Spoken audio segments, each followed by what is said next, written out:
Welcome to the RaceGuru Thunder Hour, brought to you as always by the Elite Plus Network and the one and only wonderful website, fantasyguru.com. Please head over to fantasyguru.com, click the subscribe button, check out all the different packages we have. If you're into what we have to offer here on the racing side, you can look at the MVP plan, which gets you everything but football and baseball, and I mean everything. Tennis, hockey, racing, esports. I don't know that we do bowling, Sean, but I know tennis and golf are there. So, man, maybe we should look at bowling. I don't even know if they have bowling odds. I may go check that out. But as always, I shouldn't say always because I wasn't here last week, but I am back this week. But as always, Sean is here, the man, the myth, the legend. And we need to give a proper shout out to Sean as he is now the new 2025 Fantasy Writing Racing Author of the Year. Writer, author, same thing for me. Congratulations, Sean. Well deserved. Well deserved, buddy. Thank you so much for the accolade there, Rich. It's really awesome to be able to say that I am the FSWA Racing Writer of the Year. It's such a great honor in order to be able to get this award. I mean, I've been trying to get myself nominated for it for a few times now. Finally got nominated for the first time this year, and then to end up winning it. I'm still just absolutely thrilled, but also I'm just like, wow, man. Well, that's awesome. Congratulations. It's well-deserved. I'm happy to call you a teammate. What can I say? Yeah. Thank you to the FSWA for the nomination and also for giving me this award. Thank you very much for that. It is a great honor. And I will do my best in order to go forth and keep the momentum up for next year. So that's going to be a lot of fun. And no offense to FSWA or anything, we just want you to help us win money, Sean. So as long as you continue to help us win money, we will give you FG awards till we turn blue. The FSWA, I don't know if they care about us winning money or not, but we're selfish around here as members and contributors here at fantasyguru.com. Show me the money! And you've been doing that, so let's keep at it. Yeah, there has been some money shown through the last 2 weeks so far. I did nail a few bets here and there for our little Fantasy Guru subscribers. And DFS lineups, don't discount that. There was, Reddick did cost some of us. We had basically everything covered, William. We really did. I'm a little bummed that I didn't stick to a couple of gut shots the last 2 weeks. Like I said before, I had Zane Smith typed up for top 10 at Daytona. I did the same thing with SVG. And in both cases, I went back and the data didn't support my stance, so I chucked it. I'm not going to do that, Sean. I'm going to try to tap into them. I know I won't hit them all the time. But when I'm feeling froggy on something and the odds are there, because we could have gotten SVG at top 10 at like plus 500, plus 600. It was something pretty deep. I'm really getting frustrated with myself about getting scared off the data because with racing, the data only goes so far. We have very small sample sizes. We're pulling 1 to 2 race data points over 4 years. So things changed from 4 years ago to now, right? So I'm going to try, man. I'm very bummed about that. And I did push Reddick the last 2 weeks, William, so you can feel free to throw tomatoes at me. I'll be honest, though. I think if you would have asked Michael Jordan, he would have told you Bubba would have won both those races, not Reddick. But here we are. Yeah, here we are.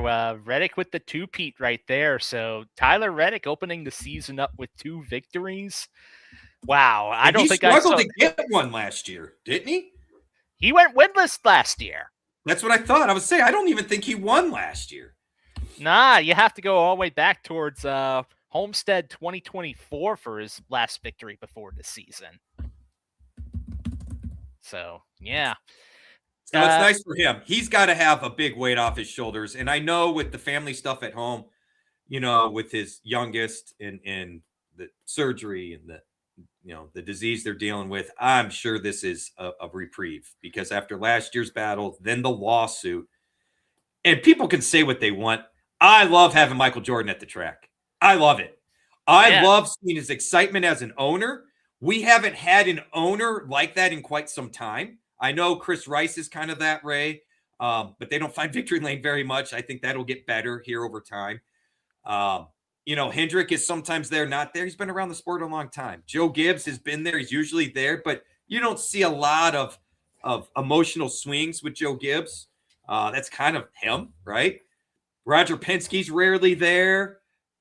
To see Michael getting so excited and, the pat on the butt, that's the ultimate accolade from a guy that played in the NBA back in the 80s and 90s, right? So, man, I'm so happy to see it. I love having Michael Jordan in there. And how awesome is it to have 23-11 giving the big FU to NASCAR to start the season? 2 wins. Yeah, 2 wins already. And I do want to bring this up right here that William actually brings up a really good point in particular about Tyler Reddick. We had him with his seat on fire this season. People forget that this is a contract year for Tyler Reddick too, so he's performing for his future this year. So yeah, he'll be signed by July. Maybe sooner at the rate he's going. And I would say it may be sooner, but I don't know if there's a bet out there. He will be on a contract by July. Yeah, but what I do know is that Reddick is one of the biggest names and potential dominoes that could fall for this potential silly season. I mean, we're still very early in the year, but it's been said by NASCAR reporters such as Bob Pockris that Reddick is one of the big names to watch. Well, he's a desirable driver candidate, right? I mean, if Hendrick were to hire them away, one, that's a premium spot considering the speed we've seen from him in all the stuff in the past. I mean, I know Reddick didn't get the win last year, but boy, Bubba really had impressed us from a driving standpoint and finishing and that sort of stuff. And look, they're 1-2 in points. I loved how MJ's like, we're there with the big teams, and then he's like, pump the brakes a little. We don't have championships. We don't have a bunch of wins. We're getting there, but we're not there yet. But you could tell Michael is super excited. If Reddick were to leave, that's a hot seat. I don't know who would be in line for it with the youth in the Toyota movement, which I'm sure we'll talk about later. Could be any number of drivers. The domino I'm waiting to fall, Sean, because I think it opens up a premium seat because I don't believe he'll be back, is Alex Bowman. Really? To me, that's the domino I want to see fall, because if he's not re-signed, there's going to be a lot of people that want that seat. Oh yeah, and the thing is that Rick Hendrick, he has the pockets in order to go and get anybody he absolutely wants for that seat too. Right. So it's going to be a matter of who wants it, who does he want, right? So, and we could see, a type of thing where someone's under contract and they find a bridge driver for a year. They've done that before. It could be that they buy out somebody's contract. We've seen that before. Like you said, this is early, but Reddick's making a point that he needs to be signed, right? That's the bottom line. I mean, big time. And here's the funny thing. Take out SVG and Connor Zilic for a minute. When we talked about road courses since we've gone to this new car, who's one of the top drivers we constantly come back to?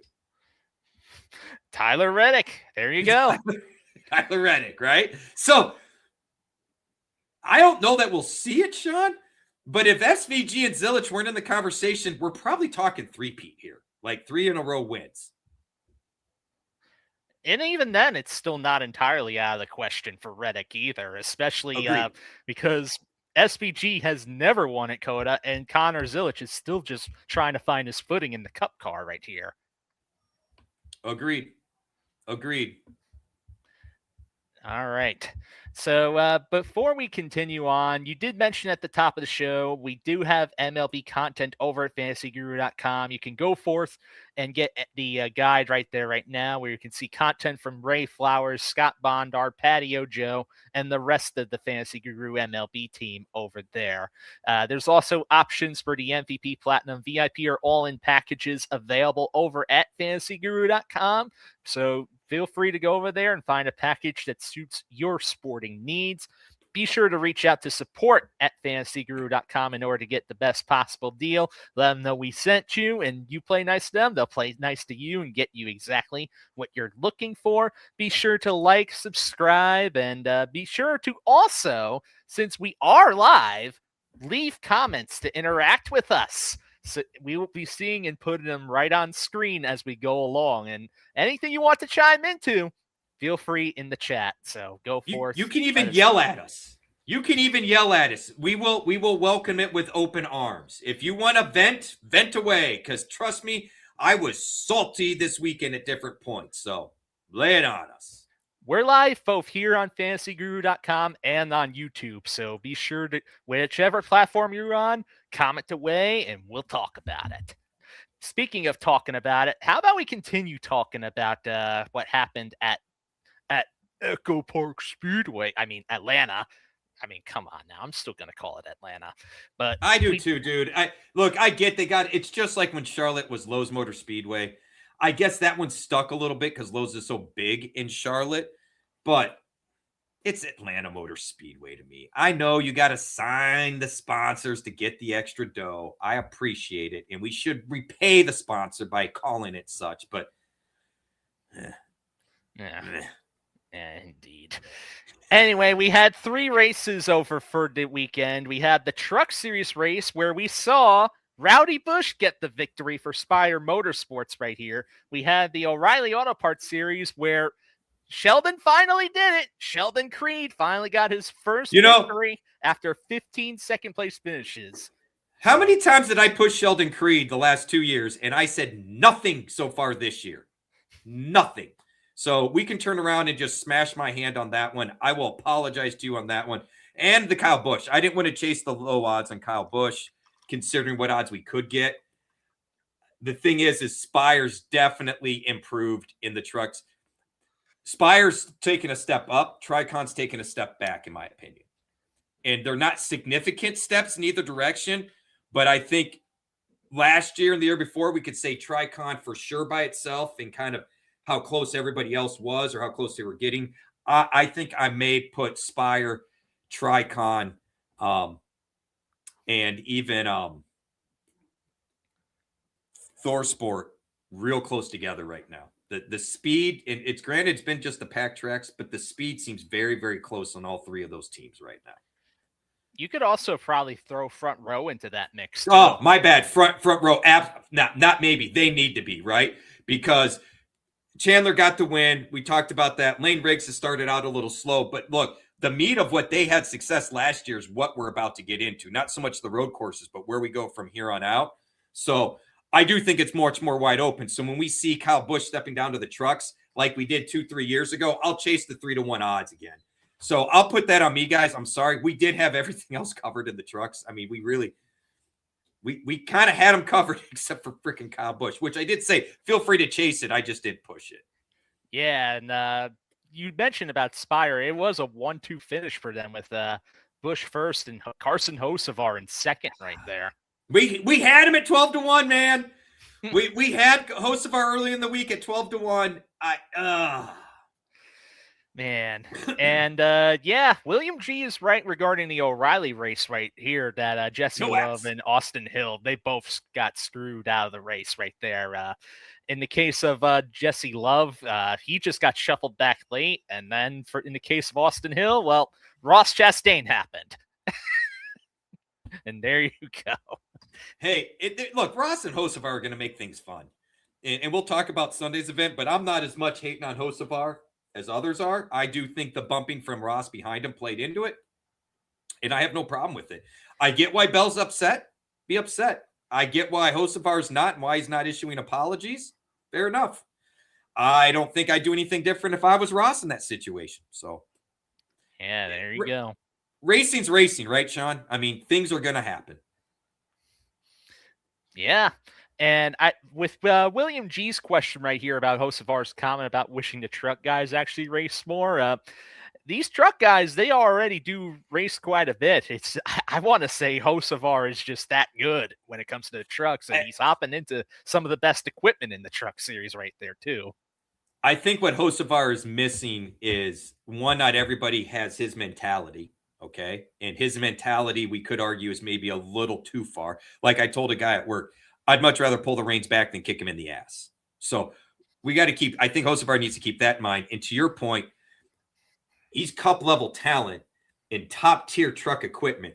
Buddy, there's a lot of guys that, one, aren't anywhere near your level in talent, have no idea what it's like to race on Sundays. And I think these drivers sometimes forget that after they go race on Sundays, how much better they are on Saturday and Friday. right? Mark Martin used to be dominant back in the Busch days. You know, Junior talked about every time the 60-win Dixie car came out, Junior was learning stuff from him. Junior had a great comment on the podcast about how he was scared to follow Mark, but knew he had to if he was going to be fast enough. And then he couldn't believe Junior's floating into the corner here and Mark is still going straight, right? These guys learn at the cup level. So there's plenty racing going on, William G, in my opinion, at the truck level. I don't know that Carson Hocevar is getting a great view of it when he's the fastest truck on the track. I mean, let's not forget, this is the same dude that wrecked himself at Daytona 3 times. So I love Hocevar. I love the talent, but the other guys weren't wrecking, okay? And they need to finish the race. Hocevar, trucks don't matter to him, man. It's win or go home. It's checkers or wreckers for him. He doesn't have to finish these races. These other guys got to take care of equipment. They're, look at the flat Corey Day got. They don't want to be that, Man, and shout out to Corey Day right there, going right to the front, then getting himself damaged and off the lead lap, and then coming back to finish 4th in that O'Reilly race. That's quite a performance right there, too. You know how I feel about Corey Day, Sean. And so I saw all the hate out there, and I'm like, look, guys, I'm going to keep my cool. Let's not ostracize the guy who looks really incredible on dirt and has very little to zero experience with this pack drafting stuff. Yeah, seriously. I mean, Corey Day, he was only part-time last season, and this is his first full-time season. I'd say you give it some time, and he gets more used to the car. Isn't he only like 18? Because I couldn't even bet on him earlier in the year last year. I don't think he was 18 because I made a joke with him when we went to the high limit race. I said, dude, you made me some money on DFS. I tried to bet you, but they wouldn't let me. And he chuckled. I don't think he was 18 to start the year. I could be wrong. Last year. Well, he would have been over 18. He's 20 currently. Okay. So maybe it was Brent Cruz. I'm getting confused. I couldn't put the bets on. Because I know it was Brent Cruz. Okay. We talked about that on the show before here too. Yeah, because I was mad. I couldn't bet him. You're like, well, if they're not 18, I don't think you're going to be able to bet them. Yeah, and Brent Cruz. I would bet on 5-year-olds racing for a blanket if they let me, Sean. Yeah, I mean, that hasn't stopped you before from envisioning about it. No. I mean, there's a race somewhere. Giddy up. There you go. All right. Now let's quickly call out some drivers that we mentioned either on Discord or on the show last week that ended up doing well. Ross Chastain in the Cup race right there. He finished 3rd. He was part of my core 4 for FanDuel specifically, and I made a top 10 bet on him in Discord, and you also mentioned him for a top 10 bet, finishing in 3rd spot right there, Rich. Carson Hocevar, of course, as we mentioned. Mark and I on the show last week, we called him out for a good finish. He was in my DraftKings core 4 right there. He finished in 4th. Push for bets. Yeah. Daniel Suarez, we mentioned him on this show last week here, me and Mark. He ended up having a good finish in the 5th position. And I also mentioned a top 10 bet for him on both the show and Discord. And you also piggybacked on that one in Discord as well. In all fairness, I'd even piggyback because I hadn't seen the show when I put that bet in there yet. So that was, once again, you and I not talking to each other in meeting again. And as I told Finsty, when Sean and I are on the same, look out. When me, Sean, and Mark are on the same guy, whew. Oh, yeah. One other interesting name to mention that we didn't really talk about that much was Zane Smith. He finished in the 7th position. Last week on this very show, I called him out as my McChicken long shot bet to win. And he, for a while there, he was looking pretty good with that. Finished in the 7th spot. And also credit to you too, Rich, because you mentioned him as a top 10 bet on Discord, and that hit for you. Yes, sir. I need to focus on these top 10 bets, I feel like. Yeah, you mentioned about Ross, you mentioned about Suarez, you mentioned about Zane. All 3 of those hit right there. And I deleted SVG. Oh, man. And Stenhouse was in it, and guess what? He got wrecked, or he was knocking on the door. He was right there all race. And what was the other one that lost? They'd also got wrecked. They were also knocking on the door. I think it was Gilliland, maybe. They were knocking on the door at one point. One other name to mention, AJ Allmendinger right there. He finished in the 12th spot. Both me and Mark last week on this very show, we put him as a value driver to watch. He ended up having a successful place differential day, going from 19th to 12th. And he was in my core 4 last week on this very show as well, too. So the Dinger getting it done once again at Atlanta for us. So good stuff there. Ooh, and you called out that head-to-head bet with William Byron over Kyle Larson. That was interesting because Byron is off to a rough start with luck. I mean, he is just the damn cat hitting the screen, causing his flat tire. You saw that, right? Oh yeah. The cat was wild. Right there, and it hit the TV screen, and then poor Byron loses a tire.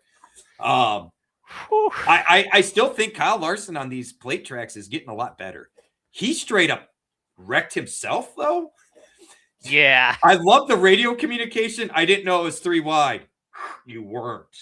It was just like so on him. I don't know what he did there. I love Kyle Larson as a talent, but bro, that was kind of a rookie mistake. He even admitted, I got to start listening to my spotter better.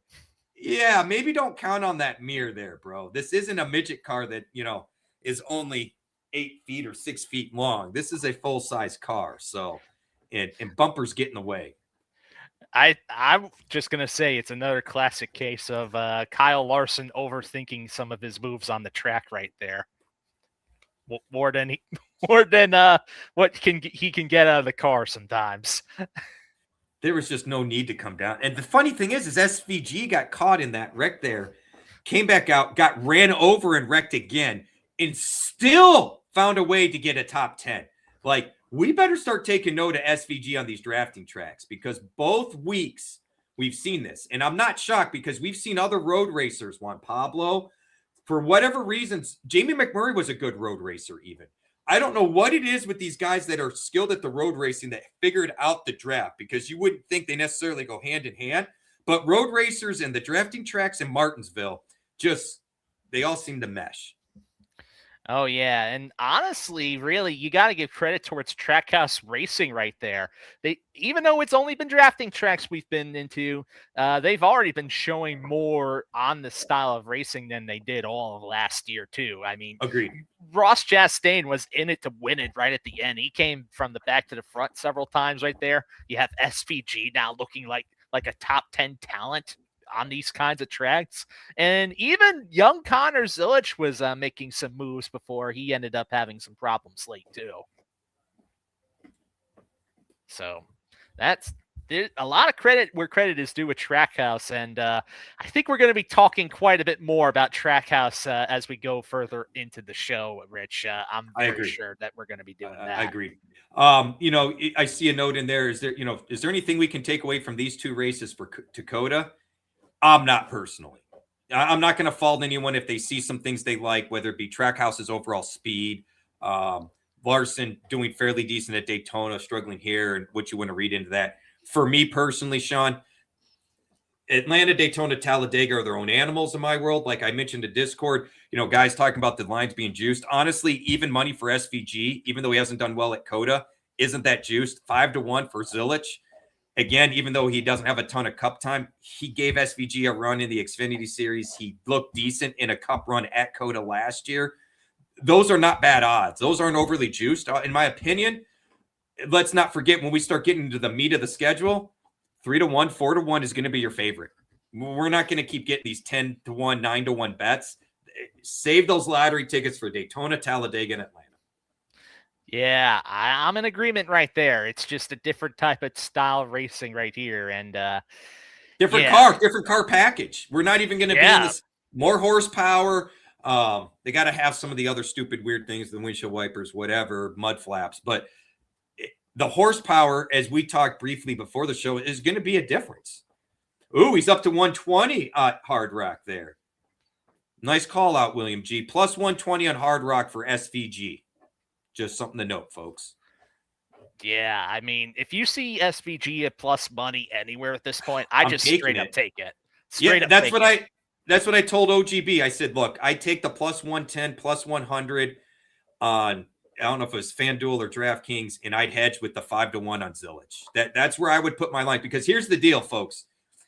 If SVG and Zillage qualify in the top 1, 2, 5 spots, SVG is going to be minus 120, minus 150, and Zillage is going to end up being closer to that plus 150 point. Oh, yeah. Big time right there, Rich. Big time. Okay. Let's move on to some of the news items that we're going to have that were announced this week right here. Actually, earlier today, before we came on to the show, NASCAR made it official. The All-Star race format has been announced, and yeah, I was about to be like, how much is Rich going to groan about it this year? Pretty much groan worthy. So, I guess, right? I have a rule, Sean. I will not be calling it the All-Star race. I will be calling it the All race. Is that fair? The All race. Explain some more of your logic behind this name. I'm curious to hear it. Yeah. So historically, the All-Star race was 12 months of winners. So if you won going, from start of 2026 season to the All-Star race, you won, you got a spot in the All-Star event. If you won at any point last year, you got into the All-Star event. Okay. Then they had an open race. The winner of the open, and this open goes back a long way. This isn't like some of the goofy stuff we've done with the inverting and this and that. It's always been winners are in the All-Star event. We have the open. They've done one or two from the open before. They've added it the fan vote, but we've always taken at least the winner of the open to put them in the All-Star race at the back of the pack. And then we had things like the fan vote, which made sense. This is the All-Star. We want the stars in it, okay? There is no open. Everybody starts the race. So to me, it's not an all-star event. It's an all-driver event. So I'm calling it an all race. That's fair. I think that's pretty valid reasoning right there to mention. So as Rich elaborated here, there's a bunch of notes towards this new format here. We mentioned the big one offhand, no open race, all drivers are starting. This race is going to be 3 segments long. So going back to the whole segment format of how the All-Star race used to be in a way, but kind of not really, I guess. 75 laps, and then 200 laps for the final segment. The top 26 gets inverted after segment 1, and then the remaining drivers line up by finish after that for the beginning of the second segment. Now, the drivers' combined finishing positions in the first 2 segments set up the starting lineup for the final segment. And in order to get into the final segment, you have to either be a 2025 or 2026 Cup Series winner. There is going to be one driver from the fan vote getting in. All past champions and all-star winners, they're competing full-time. And the best finishers of the first 2 segments are going to make it, unless they don't have 26 drivers that fit that criteria. Then they're just going to keep adding drivers based on best finish through the first 2 segments until the field gets to 26. So, my God, in a way, if there's not enough Cup winners and people eligible, they're going to add more than one quote unquote open stage winner, I guess you could say. William, I'll break it down as simply as possible because NASCAR finds the most random ways to make things as convoluted and as confusing as possible. I got to give props to Steve O'Donnell, who openly admitted this week that they alienated core fans to chase new fans. And what new fans they did get, which wasn't, he didn't say this, which wasn't as much as they had hoped, but what they did get, they were confused as hell. So they couldn't even stick around as fans. Okay. So they're going to have everybody race in the first 2 segments. All right. They're going to invert after the first segment. Now, I like what they're doing with the finishing positions here, because what teams would do is they would ride around in the back, saving tires, get inverted, start near the front in the second segment, and go on and lead some laps and do all that. So they're going to combine the 2 finishing positions. So we get which is very similar to what short tracks do. That local short tracks have all sorts of different kind of rules, and this is a lot of them. They may run, say, if they have a small group for a feature, they may run a first heat and a second heat. They'll invert the second heat from the first heat, and they want to reward the people that moved up. They want to give up. They want to give the people that pass cars, and sometimes they do it by how many cars you pass, not necessarily finishing position, but it's the same concept. They want to reward the guys. So the drivers that finish both segments well would be at the front. For the final stage, instead of having the open, they're having everybody race together. But then the final segment is kind of like what the All-Star was before. It's only race winners. And then, of course, they're going to pull from the best finishes, the top finisher and the fan vote from the last segment and how they combined them. And if they don't have enough drivers, then they're just going to keep putting drivers in it until we have 26. Yeah, because they said the field for the final segment has to be 26. That's the rule they're setting. William, and I can't answer that question because I don't know. My gut feeling is, from a fan perspective, they didn't do much with the Open. If you went to the All-Star race in Charlotte, for example, you had to get there pretty early to see the Open. And then it's after the Open, they do all the festivities. And no, it was never at Bowman Gray. That was the Clash. They do all the All-Star festivities races at Dover this year. William. Yeah. It always used to be at Charlotte. They moved it to North Wilkesboro. They've made North Wilkesboro a points race, but they got rid of Dover as a points race and made Dover the All-Star race. And I think what they're doing is to try to make it a bigger show for the fans up there. I get your point because it's almost like we have an Open for the first two segments. Because like Sean said, they're bringing back segments, but not really, because in the past, the segments were only in the All-Star event, and it was typically like 20-lap segments, or we did 25, 25, 25, 10 or something one year. I also love Dover as a points race. I love that it's unique. I am absolutely pissed that it's not on the schedule as a points race, but that's a different topic. It's still a points race if you're in the O'Reilly or Truck Series, just not Cup this year. Yeah, but we're talking Cup. Yeah. You know, it's kind of like practice.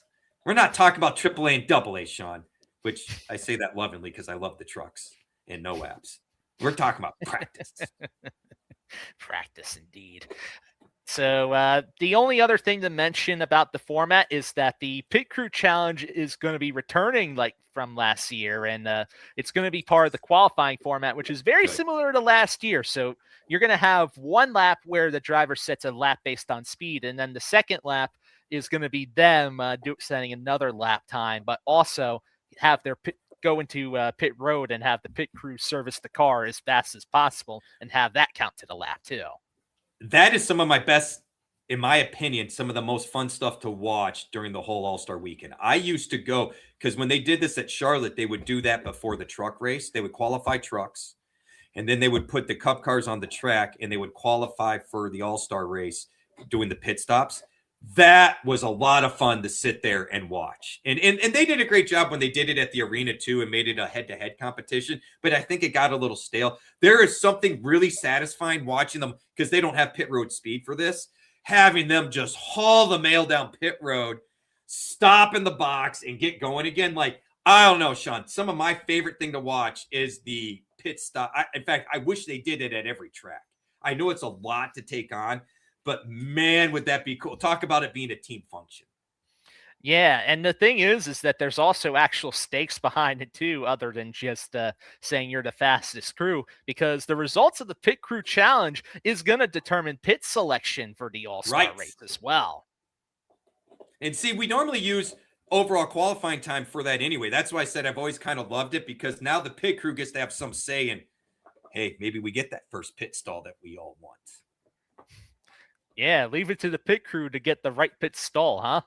Right? Hey, they know what's up, man. Those guys aren't dumb. Man, shout out to all of them. I don't think people realize this. Most of the pit crew guys these days are former football players, former athletes in other sports. Like, these guys are no joke. They're truly athletic human beings. As you saw the guy that got hit last week and was like, how was the pit stop? That's how it's done, folks. Just in case you didn't know, you get hit by a car carrying a tire. You don't worry about you. You worry about that pit stop. Yeah, they just keep on going. Or a pitcher who learned what it's like to get hit by a linebacker. There you go. William's on the same page with you, Rich. I'm with you, man. I'm with you. All right, moving onward now that we covered the All-Star race here. Some other actual news that was announced earlier. Austin Hill is going to get 5 additional races with RCR in the Cup Series right there, Rich. Good for him. So we're going to see some more Austin Hill. As far as the races are concerned, let me look back here. One Charlotte I know of. Yeah, he's going to start his part-time stint at Phoenix Raceway next week. Yeah. So there is that. Yeah, 5 races overall, though, for Austin Hill. Always neat to see some of these part-time teams come up into the Cup Series right there, especially when they're attached to a team like RCR, that's going to have some decent equipment at play. I don't know if there is one, William G, regarding Austin Hill.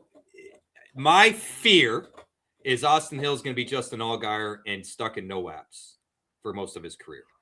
That said, theoretically, RCR could add a third car, but there's not a charter available. So that if Austin Hill were to get some significant funding that would lead to the potential opportunity to buy a charter, I would say RCR would be the place he's going to go. He has a contract with RCR. He loves being at RCR.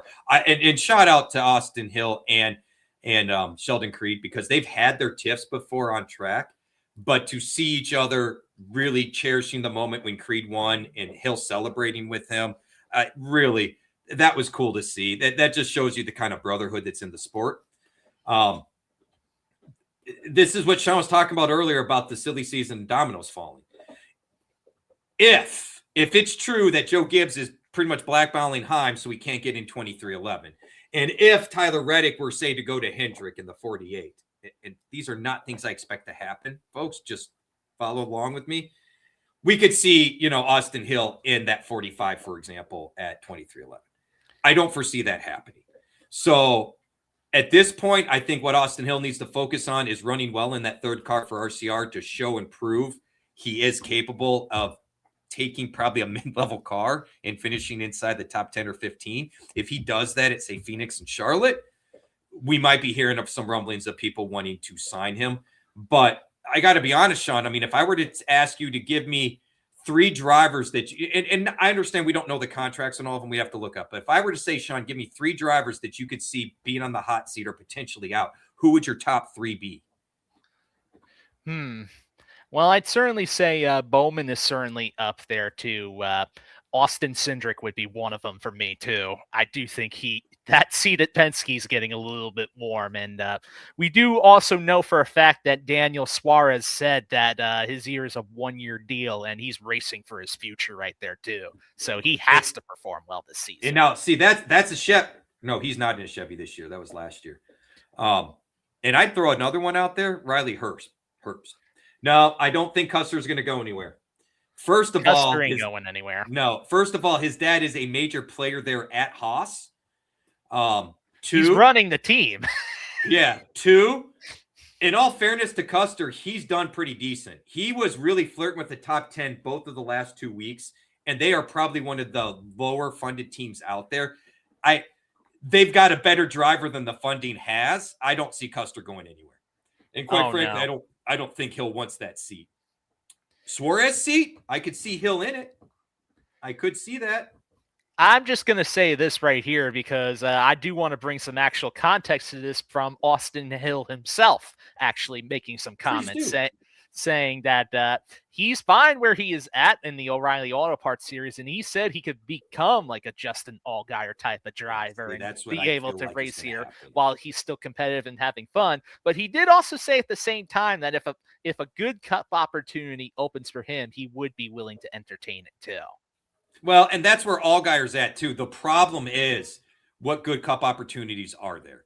So let's just play along with William G's thought, right? I don't know that Hill or Allgaier would want to go take Custer's ride.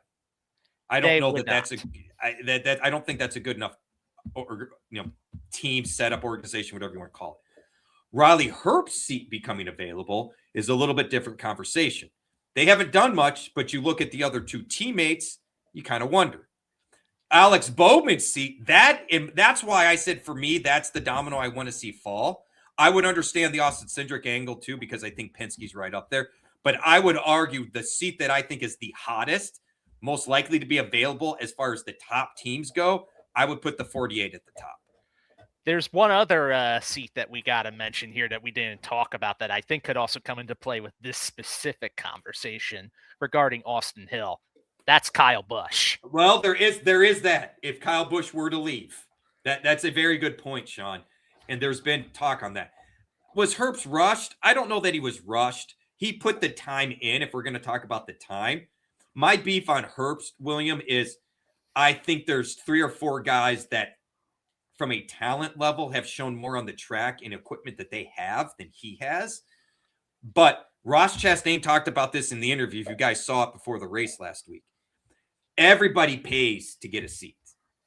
The difference is how much you pay and for how long you pay. But everybody pays to get a seat. So the problem is Herbst brings more money than anyone else in that garage area right now, Sean. Yeah. And from that level. I mean, I'm not going to look, once you get to Kyle Busch's level and Kyle Larson, it's a different conversation. Even Kyle Larson, the reason he stayed at Ganassi for so long was because Ganassi didn't require him to bring $500,000. Hendrick and everybody else told Larson, you need to bring $500,000. So that's why Larson was so loyal to Chip Ganassi. Well, that used to be the case with Hendrick, but I don't think that's the case with Rick Hendrick anymore. Well, that's what I'm saying. Once you get to a certain level, they no longer are requiring that because they assume either you have enough sponsors behind you at this point, which Larson had plenty of other sponsors, not to mention sponsors of Hendrick wanted to sponsor Larson. Like, that's the other thing that happens. When these sponsors are linked with these teams and they go, hey, what can you do? And they do this. What can you do to get this driver? We want this driver under our umbrella. And that's why you see sometimes sponsors change teams. They're going after either a specific team or driver. Mm-hmm. Yeah, that's very much sure. You know what? While we're on the subject here, this actually is a good segue to one of the other stories I had on backup. We should probably cover this real quick here too. So Legacy Motor Club, you know that they're going to finally expand to have a third car in 2027, right? Well, right now, there is 2 rumored names that are in contention for that third seat over at Legacy Motor Club. So let me put it this way. There are 2 names that you both know. And one of those names would have you excited. One of those names is not an exciting name, but the reason for him going there would get you excited. And the other name is a more exciting name and driver over that you probably would already think, especially because this other driver's been rumored before. I would say so. It's got to be Jesse Love. What should I tell you? We talked about Jesse Love before, so it's one of them's got to be Jesse Love, which is interesting because we're talking Jesse about Love another RCR, right? And we're talking about another RCR driver. Hill and Love are both RCR drivers, so it's kind of ironic. So we know it's Jesse Love. I'm curious who this other name is, Mr. Shaw. So this other name is someone we were just talking about, actually, in quite a bit of detail right there. And it's Riley Herbst, actually. Good. Get Herbst, go be with the soccer club. And I mean no disrespect, Jimmy. If you weren't running Daytona next year, I'll go back to calling it the Legacy Motorsports Club because y'all did turn the page. But since you're driving Daytona again next year, you're back to soccer club for right now. Riley, go join the soccer club. And then I'm saying that's the name. That's the name right there that you wouldn't be excited to see go there, but you'd be excited for what it would open up over. You're 100% right, Sean. Because I want to see somebody else in that number 35 car. And his name rhymes with time.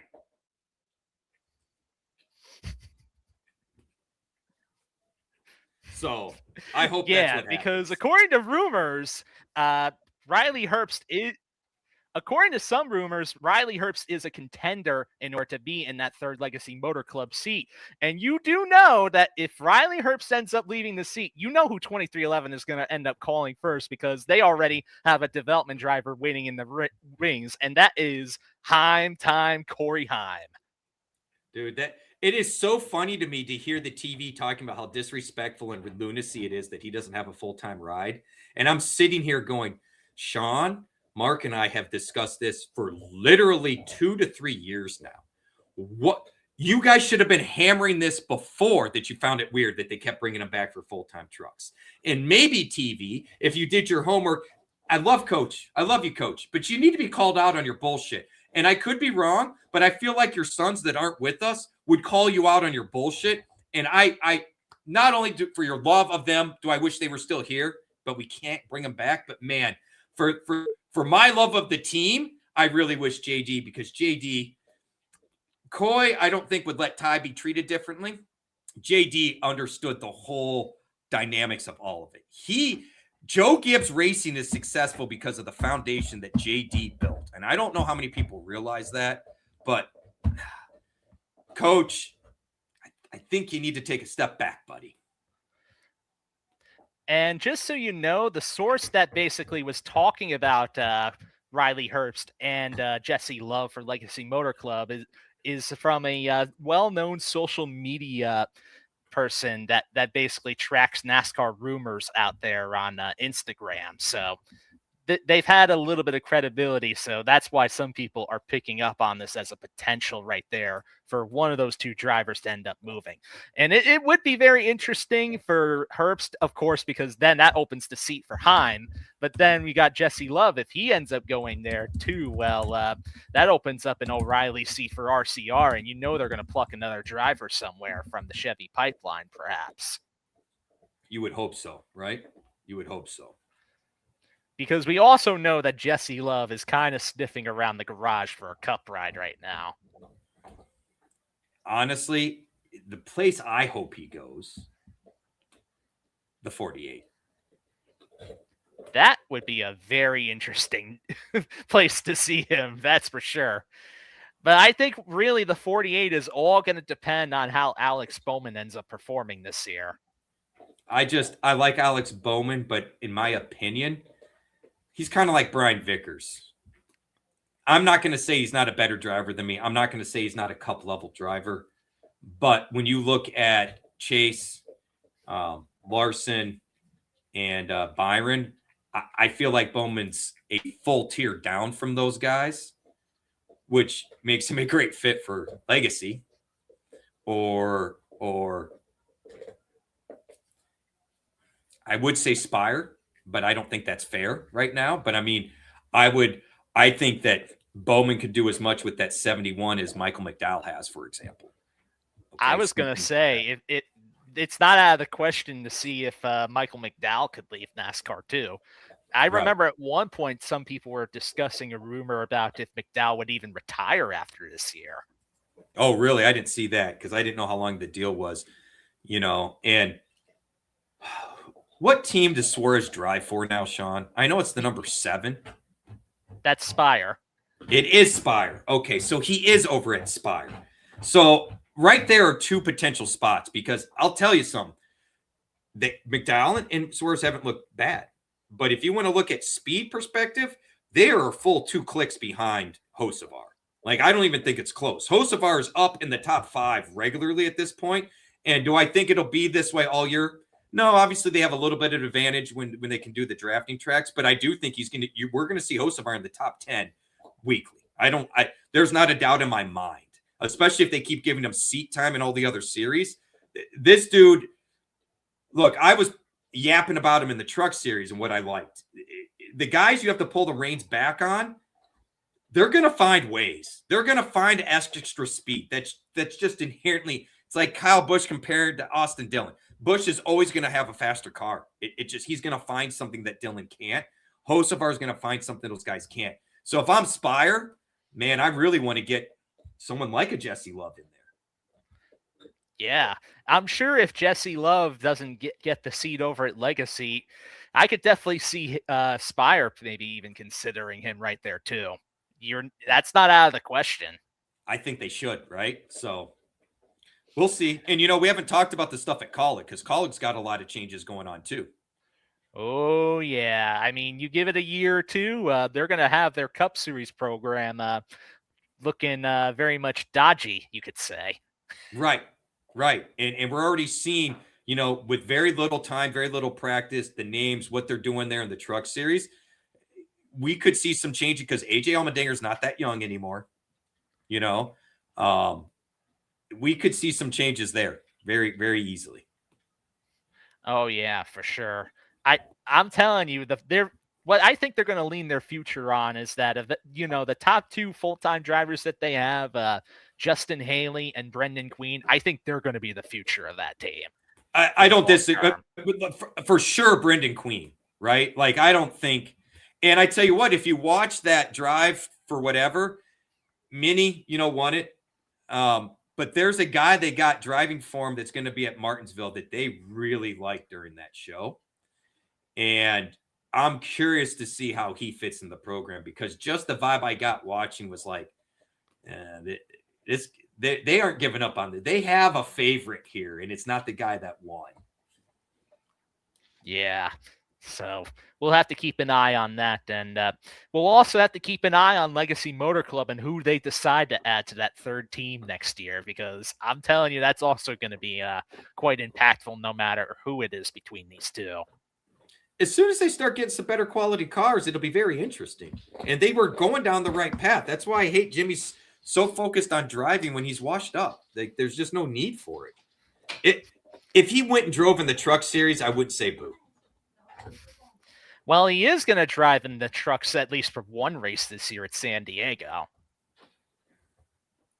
It's because he knows that, he would look like a schmuck in the cup car if he tried that at San Diego, and someone will give him a decent truck ride. But you and I have talked about it. I love that Smoke was in it. I hope he comes back and does another one. I love that Dario Franchitti is going to be in it this week, right? I think Jimmy being in it is good for him and the truck series. I really do. That Daytona race was the cleanest truck race we've seen in a long time. And that was with Cletus struggling. That was with Pastrana in there that doesn't have a lot of time. That was with Ram drivers. I felt like the truck race at Daytona was the cleanest race of the weekend, and props to those guys. Yeah, I do have to give props right there too. I'm in agreement. So, yeah, that's all that's going to be said for that for now. Let's move on and start talking about stuff actually happening this week, Rich.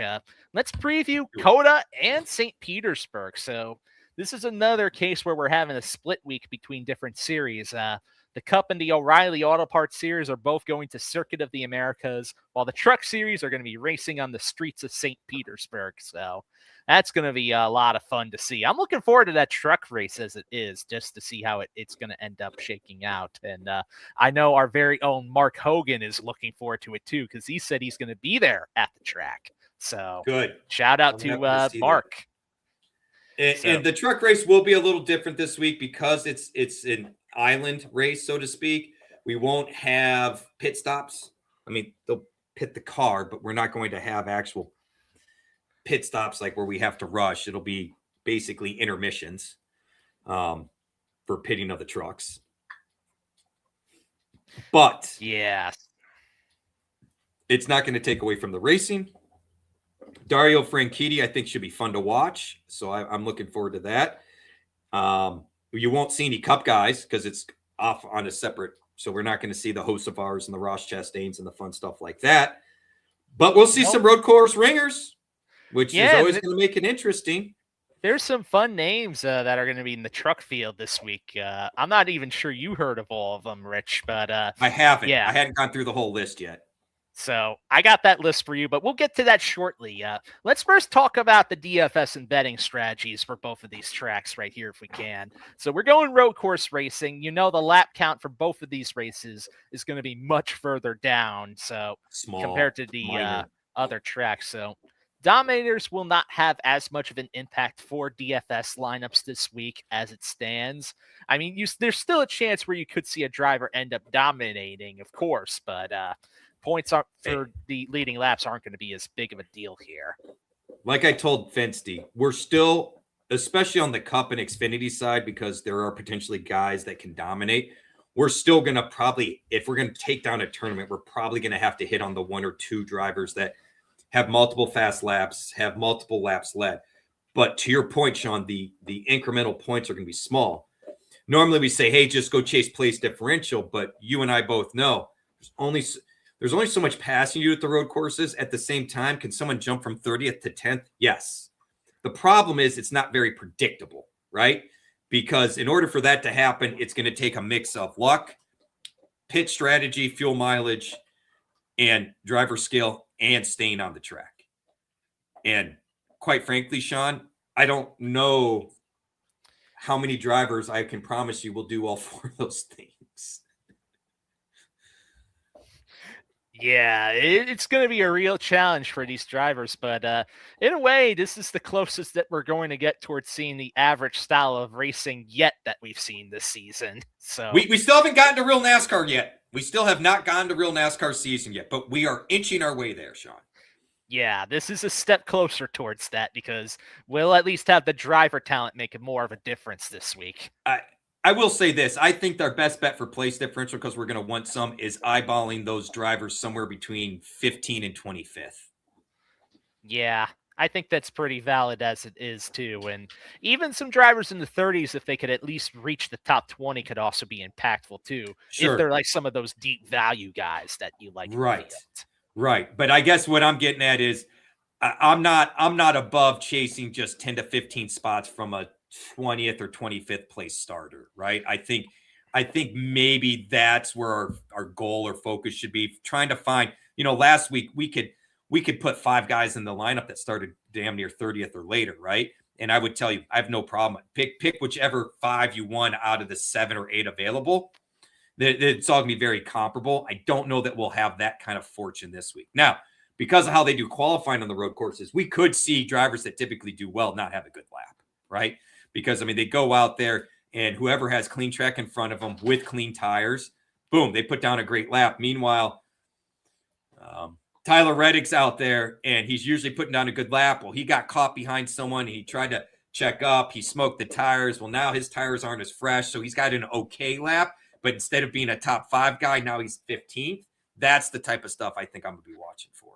Oh, yeah, definitely. And I think finishing position is going to be very impactful, especially this week. Oh, for sure. Too. There's not enough bonus points, right?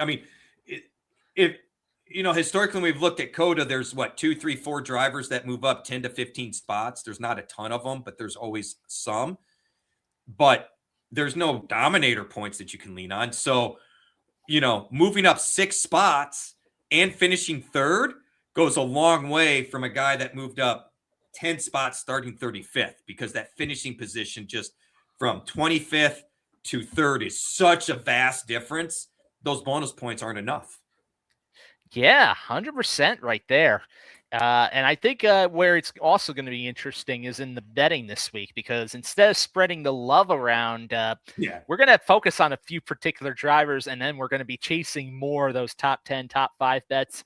And some of the head-to-heads and group winner bets are also going to come into even more play this week compared to the first 2 weeks of the season. So if you're weighing 100%. On getting some different types of props in, this is the first real week where I'd suggest you can start to really look at them heavily. Yeah, because in the past at the other tracks we were chasing luck. We were chasing luck and chasing odds, so it didn't make sense.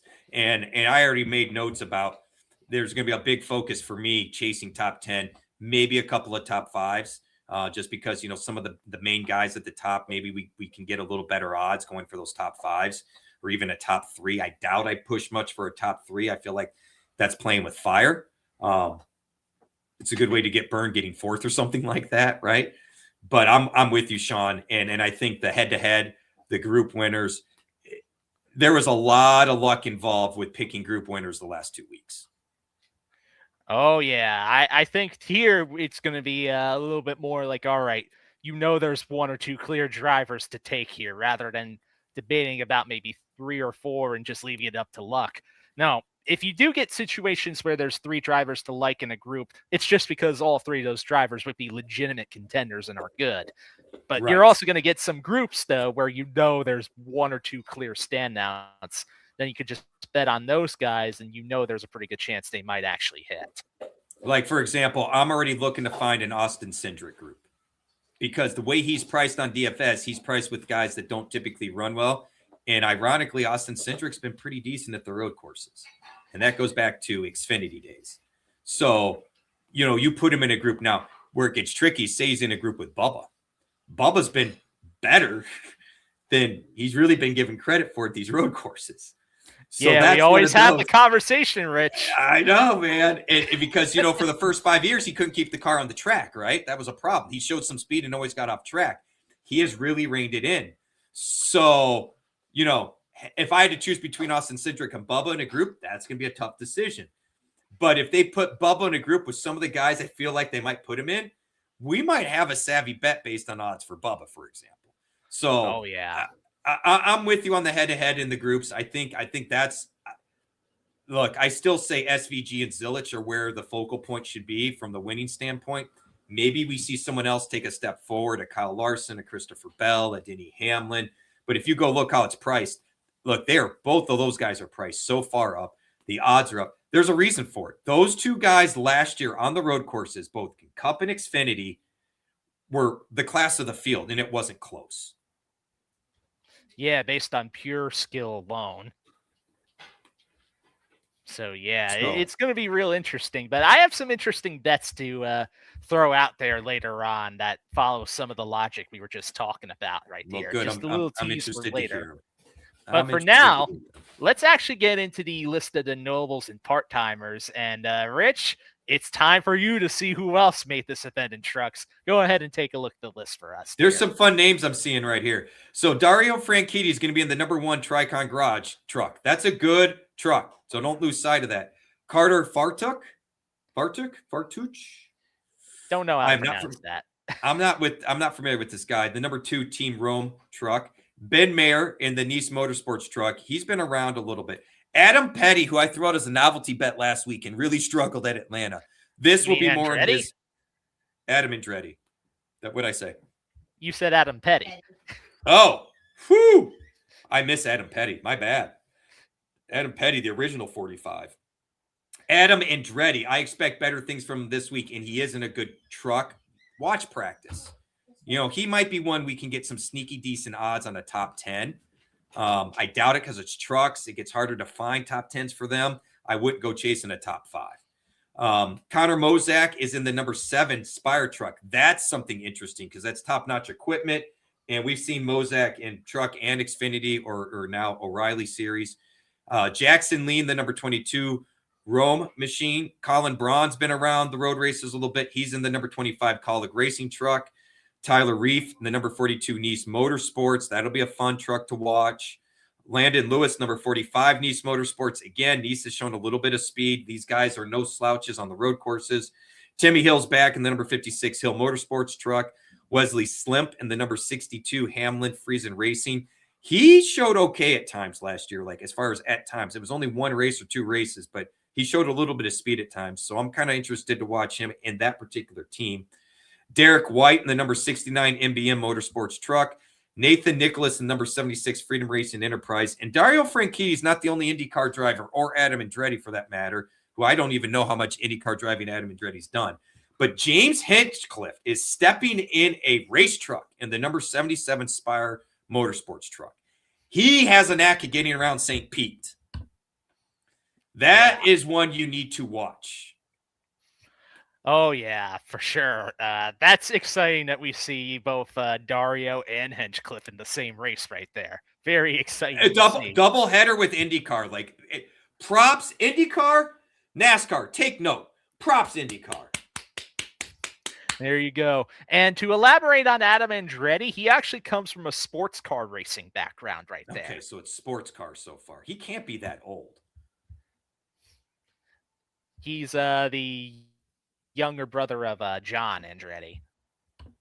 Oh, I thought he was Michael's son. Or not Michael.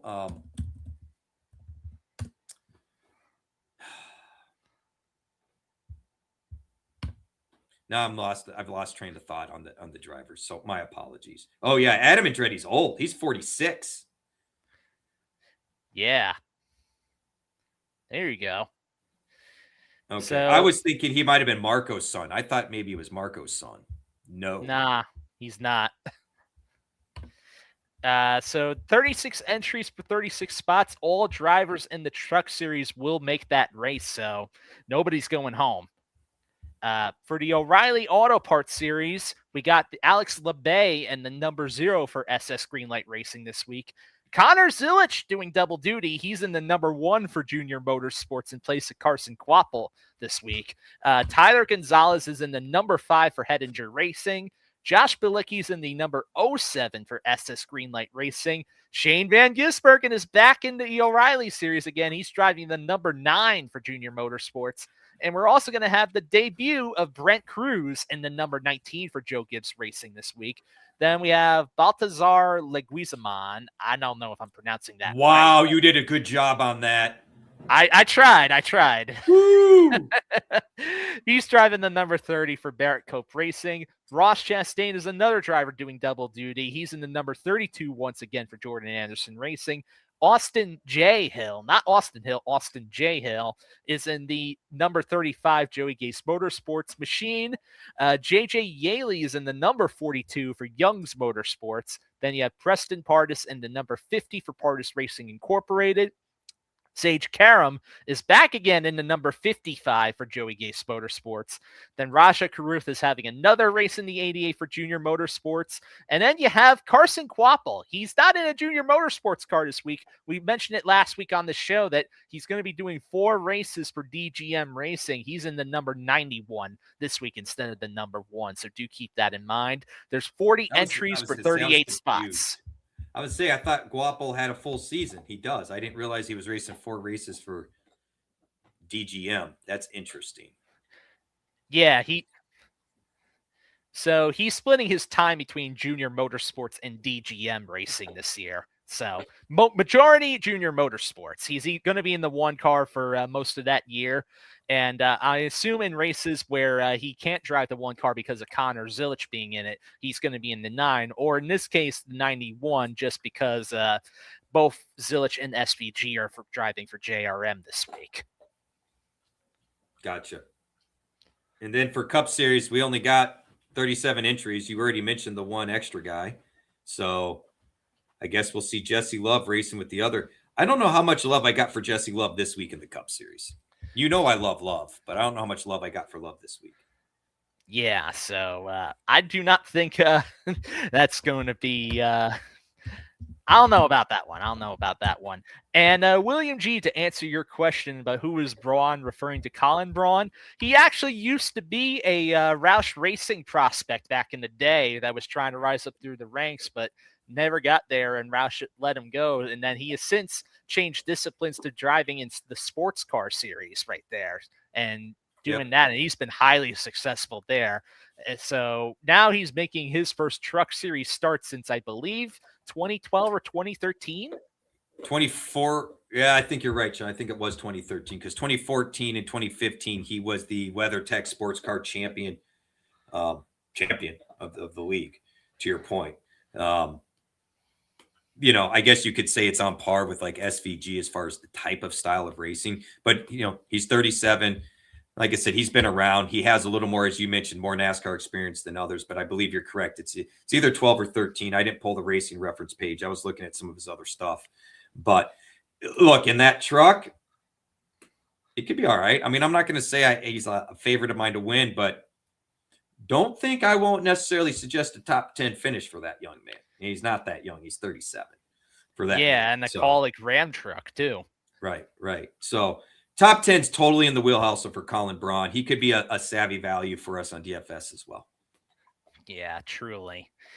All right, that's going to do it for previewing the track. Let's start actually getting into the picks here. And just as a reminder before that, I'd realize we are part of FantasyGuru.com. We have MLB content available now at Fantasy Guru. There's also basketball and PGA content also available, as well as hockey. You can get all those through the MVP, Platinum, VIP, or all-in packages. Hit up support at FantasyGuru.com for the best possible deal that you can get. And be sure to like, subscribe, leave comments, and be sure to interact with us as we're still live right here on the show. So if there's a certain driver you want us to cover real quick, feel free to leave it in the comments below, and we'll try our best to get to it. Now let's get into the top price picks to watch right here for COTA. So who do I got this week right here? I basically got 4 drivers at the top portion right here. I got the obvious one. Let's just also mention it, SVG. He's the obvious one. Let's get that out of the way for obvious reasons. But the other 3 drivers, in case you don't want to use SVG that I have, is Tyler Reddick. I really like Tyler Reddick a lot. His track history is great here at COTA. And then the other pick is basically a split pick. For DraftKings, I like Christopher Bell over there too, last year's winner at COTA. And then I also like William Byron for FanDuel lineups in particular. Byron's been very strong historically at this track in terms of finishing position. He's been the best Hendrick driver at this track right here. There's a lot to like about Byron, as there is a lot to like about Bell as well too. You think about Bell as well at road courses. His average running position was second best in the entire field overall, only behind SVG. Sneaky. He's sneaky. Vince and I talked about it, and I said, don't sleep on Bell. Like, depending on where his price point in qualifying is, Bell could be someone to build around. Look, I'm going chalk, Sean. I know there's some questions, but you know how I feel about this young man, Connor Zilic. SVG, Connor Zilic. I will be shocked. I will probably build one lineup without them or without one of them. But right now, I am looking at a Stars and Scrubs lineup building around Zilic and SVG. They're going to be teammates.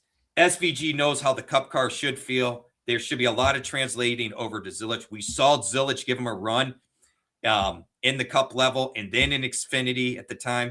We saw Zilic do better than we thought in his first Cup race at COTA. So even though he got himself in trouble. So I'm probably building around those 2 guys, Sean. And I know that's putting a lot on 2 guys that are probably super chalky, but I think there's enough low value guys that you can get sneaky and contrarian with that you can make it work. Yeah, I do think that's going to be interesting to have it play. I'm not for Zilic, I have cautious optimism with him, if only just because I do know that he still does not have a lot of experience in the Cup car yet. But if I see the practice numbers jump off the page, then I'm all in on it, though. And I'm probably there. You know me, and you know me, Sean. I'm a little more like a bull in a china shop, right? Like, I'd rather be the guy there first, or be wrong and still be the guy there first. You know what I mean? So yeah, Man, I've been talking this guy up to my family for the last year and a half now, Sean. I can't pull back now, dude. I made my bet on Heim. I made my bet on Love. I've kind of made my bet on Zilic, and I will die by the sword. Yeah, I'm not fully against the Zilic pick. Let me make it clear. I'm not against Connor Zilic. What I'm saying is, I understand your cautious optimism or apprehension. I'm not saying that it's the smart thing to do what I'm doing. I'm saying this is where I'm at with it. Yeah. No, that makes sense. Honestly, if I'm going to feel the same way if he looks about as good in practice as SVG could look. If he's right there, I'm in. This way. If both are in the top 5, top 7 in practice times, I don't care where they qualify. Both those guys are going in my lineup, period. And yeah. I will not be shocked if both those guys are somewhere in the top 3 or 4 for practice time. Oh, yeah. I could totally see it right there, Rich. Totally see it. So, regarding the other drivers in the top priced range, who else do you like other than SVG and Zilic? I'm with you on Bell. Bell's my third guy. Here's my apprehension on Reddick. I love the fact that all the numbers are pointing there. I don't love the fact that I feel like he's kind of gotten a little bit lucky to get these wins. He's put himself in the right spots. I don't want to keep pushing that luck. You know what I mean? It was kind of like when I was saying I was real close to fading Byron at Daytona. It just seemed like going for the 3rd win, and then he had the problem with the duels. It was like, the lucky horseshoe's gone somewhere else. I think you've gotten the bad luck side of things right now. And so I kind of feel like I almost expect Bubba to do better than Reddick because nobody would expect it. Do you know what I'm saying? And it's probably going to be something fluky, like they didn't get the dang lug nut on, or they dropped the jack because we're pitting on the other side and he took off and didn't realize he needed you know what I mean? Something along those lines, which they should have ironed out. I like your Reddick call. The numbers, the data, everything points to that. So I'm almost like, that's too easy. Where I feel like the numbers support Bell and people are still like not on it. And he has thoroughly impressed me. Both him and Byron, with having the dirt backgrounds they do. Larson too. To be as successful on road racing is just kind of baffling to me. Oh Reddick yeah. is too. Reddick's a dirt racer too. So I mean, but Bell's my third one. I have no problem using Reddick though. But if you wanted to pin me against the wall, I'm telling you Bell. I like where Bell is priced on I DraftKings do too. because he's under the 10K range. Exactly. Makes it definitely more favorable to fit him in. Both him and Tyler Reddick, they're both under 10K on DraftKings. Like that a lot. You know what? Let's skip ahead towards the mid-tier drivers to watch right now. So on my list, I've got three names that have typically finished very well here: Chris Buescher, Ross Chastain, and Alex Bowman. So those three drivers, they have a history of scoring a lot of top 10s here. We know Ross Chastain is a former winner. He's been generating some good finish momentum. I like Chastain also because he's doing double duty this week, running in the O'Reilly race as well. I mean, we talked about before about drivers who do double duty, especially on these road courses. They tend to find something right there a little bit faster and get those reps in. So I like all three of these guys. Like Chris Buescher to maybe get another top 10. We call him Mr. Top 10 on this show. I think where he's finally going to start showing it here at COTA. And then Alex Bowman, out of all the different road course venues that the Cup Series ends up visiting, this is Bowman's best one based on finish history right here. And he tends to go overlooked on these kinds of tracks. And his salary is under 8K this week on DraftKings. A lot to like with Bowman right there, too. I think if we're looking at a chance for Bowman to get himself a top finish, this is one of his best opportunities right there. And I know he has this race circled. So because I went stars and scrubs, Sean, I didn't even have money for really hardly any guys in this group. Okay. That said, there's four of them. And depending on where the money works out, how cheap you go, that I'm willing to use. I could add a fifth, but four of them that I'm really kind of torn on.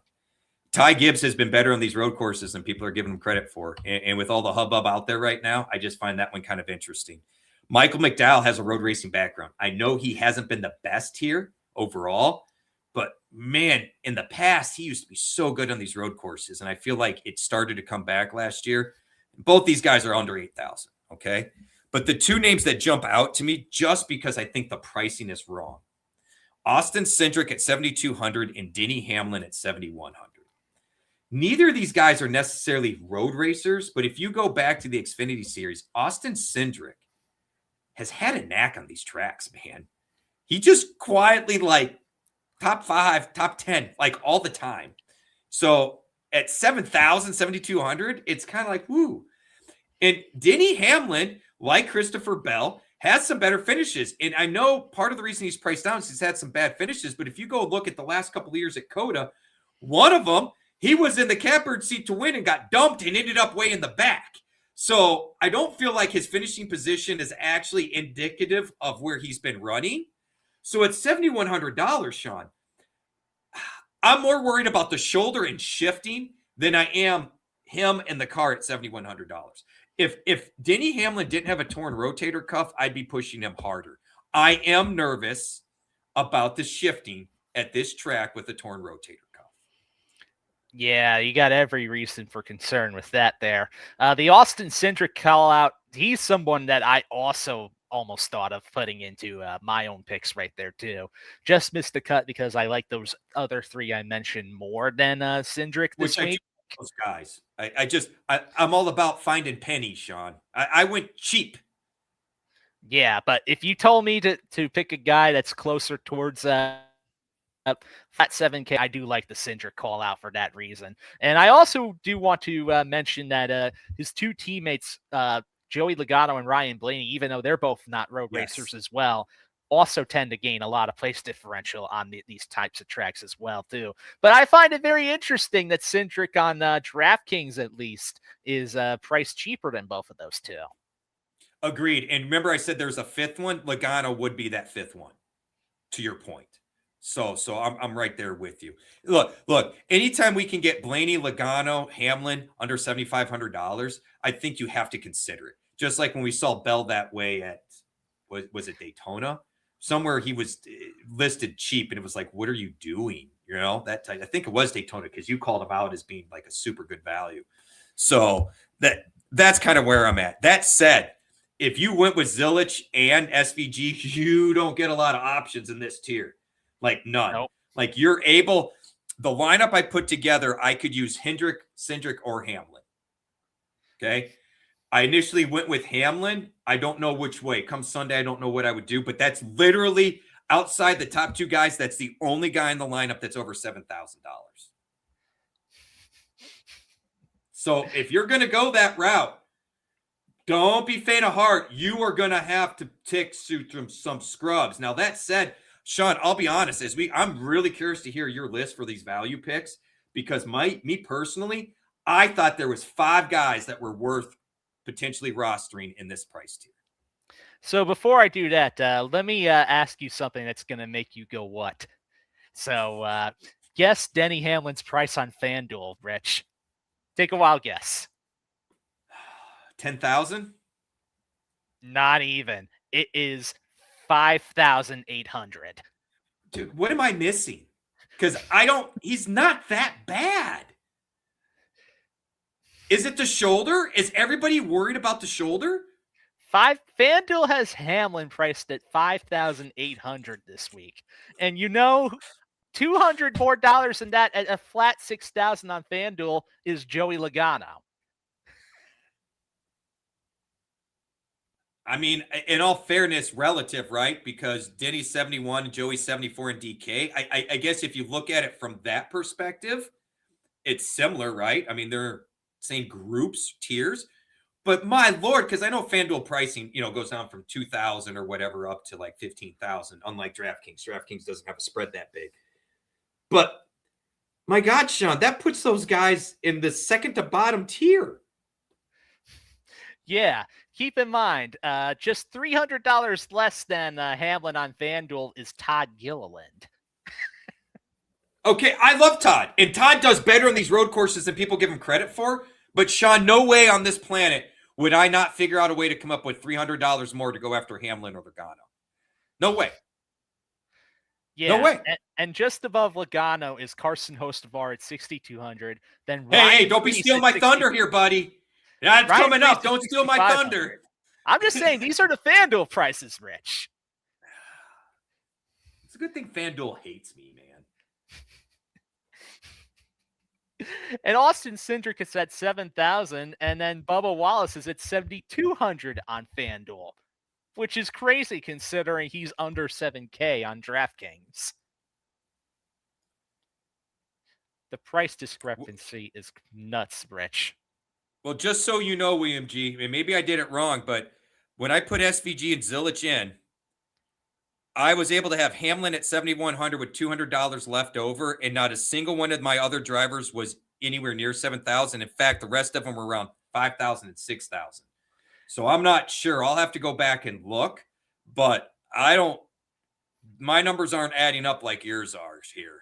That might be because William's doing this on FanDuel right here, and I've just tested this out, and it's exactly 7.6K as he said. Okay.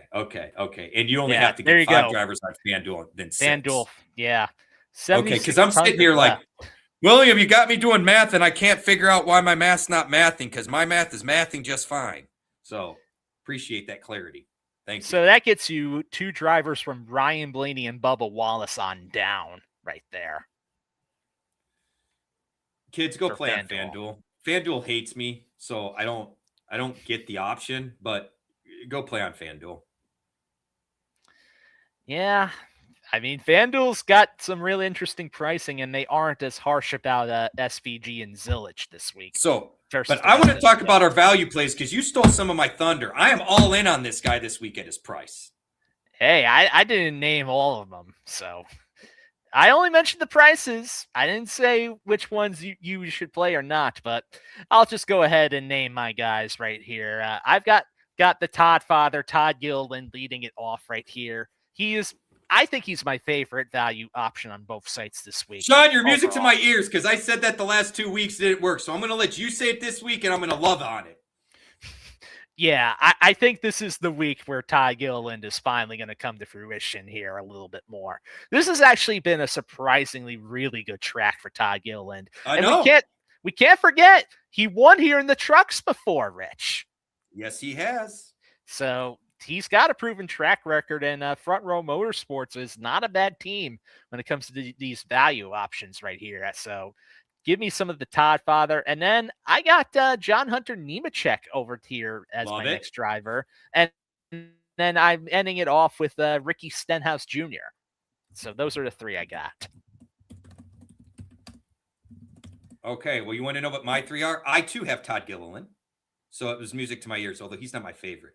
At this price point, I'm all in on Hosevart 6,700.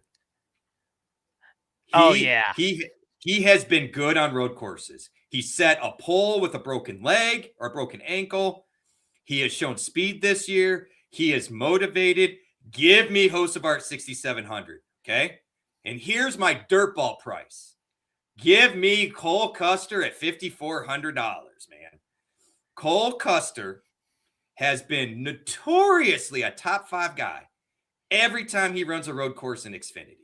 Consistently, no matter which one they go to. And I understand he's had top equipment, but that doesn't explain the consistency of him running there. He has outperformed himself, in my opinion, in the cup level. So for $5,400, as long as he doesn't qualify top 10, I'm all in on Cole Custer.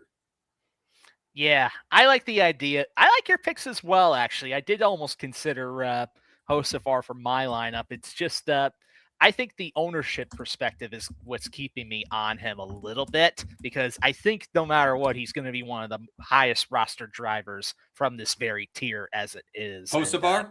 Yeah, Hosefar, I'm thinking. That's fair. And I have been eating chalk lately. The guy I don't, where I'm getting different, Sean, is I'm banking on, I don't know that everybody's going to put both those two top guys in. And then I'm banking on nobody being on Custer. Nobody's going to be on Custer. I'm telling you that right now. Nobody is going to be on Custer. That's my angle for this lineup, okay? That's where I'm coming from. Gillen's probably going to be lower owned, so I'm hoping that saves me. And then this is where I'm really struggling with Hamlin or Cindric. And I probably would like to see an interview at practice before I go with Hamlin, because as we sit right now, I'm kind of leaning Cindric over Hamlin. Yeah, more I do lean from an ownership standpoint. Well, I just feel like people are going to see the price points next to each other, and what are people going to gravitate to? Yeah, I think people, well, if it's somebody that doesn't know NASCAR, they're going to gravitate to Hamlin. But if it's somebody that does know NASCAR, they're going to gravitate to Cindric. Right. But I think Hamlin's name's going to, is going to draw people in. Yeah, so. I certainly think I can see both of them actually getting some decent rostership overall. That's fair. Well, at their price points, they should, right? So that's kind of where I'm at with it. I know I'm kind of getting real laser focused and going all in with those top 2 guys. And look, if they wreck each other, I'm toast. The lineup is toast, right? I just don't know how many people. I think both are going to be chalky, but I don't know how many lineups will have both, Sean. And I guess I'm hoping they won't, that 70% won't have both, because if they do, there's not enough variance at the bottom that you're going to be overlapping lineups is my biggest concern. Yeah, I do think I like the process you're going with too, Rich, overall. I can get behind it overall. There's nothing that you've said that I'm like flat out being like, no, I'm not doing this week. Everything you said, I could see myself doing too. It's not outlandish, but it's bold. Does that make sense? Yeah, and I do think that makes sense. And I feel like for a track like this, in order to win in a tournament, you do kind of have to have an approach like that a little bit. So, like I said, now, the problem is, Sean, is if other people gravitate to this could be super chalky, right? Because your ownership on Cindric and Hamlin could be higher than you expect or want. The top 2 guys could be the most highly owned. They probably will be the most highly owned. Whereas you go with, say, Bell and Reddick, you might be more in that 20% ownership for your top 2 guys. And if those guys happen to finish in the top 4 along with the high ownership guys, you have so much more money available that you could have guys in 5th and 6th that I'm hoping are probably 9th and 10th place guys, right? Like, if I do this, I'm hoping Cole Custer's a top 10, top 15 finisher, right? If he's not, the lineup doesn't have a prayer. I'm hoping and praying that Todd Gilliland's also a top 10, top 15 finisher, or it doesn't have a prayer. The rest of the guys, I'm needing Hocevar, I'm needing Cindric or Hamlin, and I'm needing the top 2 guys to be top 5, top 10, or there is no hope. Like, it's boom or bust. Either this lineup's going to be competitive, or it's going to be kicking rocks. My only concern about Hocevar is how well he qualifies, because he has qualified quite well at this track before. That's my only concern. I hope he qualifies well, because I'm hoping that drives down the ownership, because I think he's capable of a top 5 finish. So him qualifying 7th or 8th, it's not going to change the desire to use him. If he qualifies 30th, Sean, he's going to be so chalky, like it's going to kill the lineup. Oh, yeah, definitely for sure. That's also why I also was a little bit hesitant about some of these other drivers that are around like the mid to high 6K range, like Keselowski, Suarez, Wallace. Some of these guys do have a history of qualifying pretty good on this track before in the past. So that's my only hesitancy with not directly mentioning them until we see where precisely they are. No, that's fair. I don't think there's anything wrong with that logic, if we're being completely fair or frank, Sean. I think that's smart. Yeah. It's just the way that it goes with calculating it. But speaking of calculating things, we've got all the drivers. We calculated some of the data here. Let's put it all together in a core 4, shall we, Rich? I think we shall. All right. So I've got Shane Van Gisbergen. He's 13,000 on DraftKings, 15,000 on FanDuel. Ross Chastain at 8,100 on DraftKings, 9,500 on FanDuel. Alex Bowman at 7,800 on DraftKings, 9,200 on FanDuel.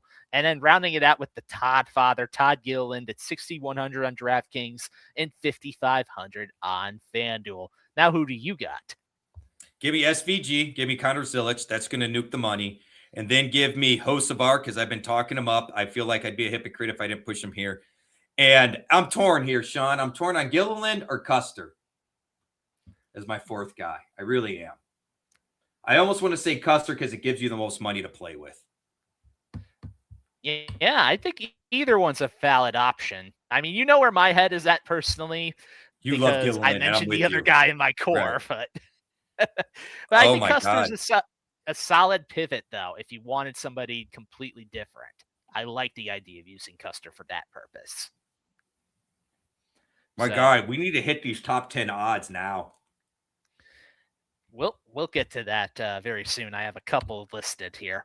Betting core 4s for the winners right here. So my betting core 4 winners, give me some Shane Van Gisbergen. You bet on it right now at plus 120 while you still can. Christopher Bell at plus 900.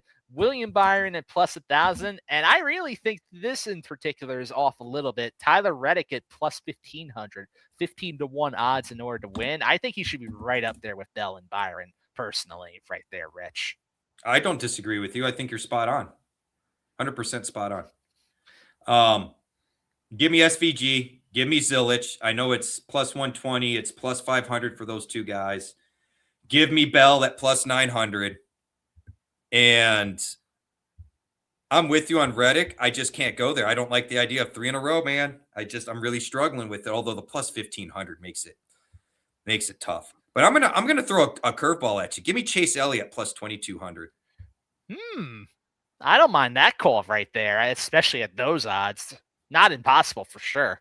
He's starting to come around on these, and it's like nobody's considering him anymore. And I feel like he's figured out this car a little bit, so that's where my angle is. I like it. I can dig that, especially at those odds. That's actually very good odds. Feel like he should be more like where, if you ask me, he should be more where like Reddick is at 15-1, realistically speaking, if I was setting the odds.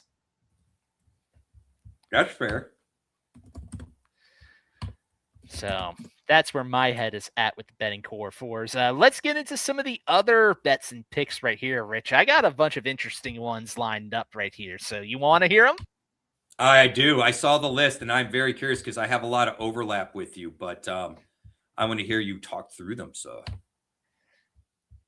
So leading it off here, I got Tyler Reddick at a top 5 bet at plus 230. So yeah, let me say that I'm definitely down to do some top 5 bets this week. This is a good week to do it. Reddick at plus 230, give me that right there.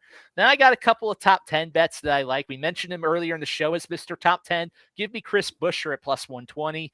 Give me Ross Chastain for a top 10 at plus 135. Give me Kyle Busch for a top 10 at plus 135, as well as Alex Bowman for a top 10 at plus 145. And then I mentioned him before as my favorite value option for DFS, but Todd Gilliland for a top 10. I like the odds on this, Rich. How about this? Plus 900 for a Todd Gilliland top 10. That's insane. There's actually one I think is a little more outlandish, even though he doesn't necessarily have the history to back it up here, where Gilliland does. So I think that's what makes Gilliland's a little more wild, if you will. But I couldn't believe it. That's why I said we've got to hit these top 10 because these numbers are not going to stay at this spot. They're just not. I remember last year we talked about Todd Gilliland for a top 10 bet at COTA, and he did it in exciting fashion for you. Oh my God, did we sweat? Dude, we were sweating. I remember watching the ticker and the time because on that last lap, he was still in 11th, and then he passed him, and then just waiting for him to cross the start-finish line. That was one of the most fun top 10 sweats I've ever had because if I remember correctly, he was the third of 3 that we had pushed. Yeah, and the thing is that in order to get to that position, he had to get by Joey Logano, and then the way he did it was he punted Logano out of the way in order to do it. That's right. I forgot about that. I forgot about that. That was still when you were at peak hating Joey Logano phase, and you're like, yeah, he did it. I was like, punt his ass, punt his ass. I very, very much remember that well, Rich. Very much. I do too, man. I do too. So, I look the win bets I'm on SVG and Zillage. That's where I'm at. We've already talked about some of the other longer ones, but here's where I'm at on the top 10s. Sean, I love your calls. I think Kyle Busch and Ross are great. I love those odds. I can't get away from the odds I'm about to list. Would I be shocked if all 4 of these guys made the top 10? Yes. Yes, I would be. So I'm not suggesting you place all 4 of these bets. However, these odds are so outlandish. I kind of want some skin, man. Hocevar plus 450. Last year, he was 12th, I believe. 13th. Okay, he started 4th, was 13th. Gilliland plus 900, as Sean mentioned. Here's the one I thought was just ridiculous. John Hunter Nemechek is not that bad on road courses. Plus 1,300 for a top 10. 13-1 for a top 10. You don't have to bet much for you to cover all your other bets if they were to lose and this one happens to hit. It is a longer shot. This is McChicken level shot, okay? But at 1,300, Sean, the dude in the Xfinity Series, he's always compete for a win on these road courses. So yeah, they're just they're going based on his pure finish history alone, which isn't the best on this track, but he's ran better than the finishing results have shown. And Cole Custer is again 1,300. Here's what I would do if I'm going to use Cole Custer in my DFS. I'm not going to bet the top 10. I'll go bet John Hunter Nemechek. If I don't have Cole Custer in my fantasy in my DFS lineup, I would go ahead and maybe chase the 1,300 for Cole Custer. These top 10 lines are just, and these will, I'm telling y'all, come Friday, 2 o'clock, 3 o'clock, these are not the lines we're going to have. They're just not. Certainly not. Then lastly, and he like Gilliland was right there last year. Give me Noah Gragson at 9-1. Give me Noah Gragson at plus 900. He also has done well in Xfinity or O'Reilly's at these tracks. Give me a little Noah Gragson. Okay. Like I said, do I think all of them will? I'm neither. I'd give that a shot. The odds are so long, Sean. I feel like you could treat this like a Daytona 500. right? Small amounts, spread Yeah. it out. You hit a couple of them, you're going to triple up your units. I mean, it. And the thing is look, just so you all know I'm not crazy, Hocevar was 13th last year. Gregson was inside the top 10. Gilliland was inside the top 10. Nemechek and Cole Custer were 23 and 22, or 23 and 24, right around there. That said, they did get into the top 10 at a couple of different occasions during that race, and they both have been in the top 10 at other road courses. But those are also the guys that are paying stupid odds. I mean, 13-1 for a top 10, that's kind of nuts. Yeah. In agreement right there with that. Also, there were some other bets that I did want to mention too that I didn't get around to mentioning. I mentioned about group winner bets earlier. There's one I really like here. DraftKings Group D winner. That's between Alex Bowman, Ryan Blaney, Joey Logano, and Denny Hamlin. Give me Alex Bowman at plus 185. I really think Bowman is the clear favorite in order to get that done right there. And also for the manufacturer bets, give me Chris Buescher as top Ford at plus 160. But I also have a McChicken angle to take with this particular bet right here, too, which I think has a chance in order to also hit, too. Todd Gilliland to be the top Ford of the race, the top Ford finisher, plus 2,800 in order for that to hit. All right. So my McChicken bet, Ty Gibbs to win at plus 3,500. Oh, yeah. Ty Gibbs to win? Yeah, that's totally possible right there, too. We got some real crazy odds on some of these drivers in order to win. Alex Bowman has the same odds to win as Ty Gibbs, as you mentioned. He does. 35-1. Hocevar, he's at 80-1 in order to win, as is Austin Cindric. That might be worth $1. Like, why not put $1 on that, man? You put $1 on it and he happens to pull it off. And the thing is we've had all these weird late cautions where we've had the late restarts in that turn one. He would totally plow through people. Put $1 on it to win 80 and cover all the bets you made for the day. That would be insane. I appreciate you, Will. We do know I'm crazy, but I appreciate you that you agree that I'm not wrong. Yeah, there you go. I think what's also crazy is, I have all this love for Todd Gilliland. I might throw a buck on him in order to win this week, because have you seen the odds for him to win? I'm looking at him right now. I'm pulling him up right now. It's got to be like, I bet you it's like 16,000. Let's see. John Hunter's. No. It is 300-1. Put $1 on it. William G. I was saying put $1 on Hocevar at 80-1. You could also look at Todd Gilliland at 300-1. But I was saying where I was yelling and whatever, it was Hocevar at 80-1 to win. JHN and Custer have the same deep odds as Gilliland right there too. Noah Gregson's 200-1. Bubba Wallace is 100-1. Like, these aren't things that we think are likely to happen necessarily, but Gilliland's been a top 10 driver. Gregson's been a top 10 driver at this track. Hocevar's been a top 10 driver and qualifier, right? So, we're getting a little froggy, but we're not out in left field. So I do like that group bet. Or even if you wanted to mention the equipment angle there, the same equipment as Hocevar, Daniel Suarez is 65-1 in order to win as well. And he almost won this race a couple of years ago. He got punted out of the way, as he should have won the race.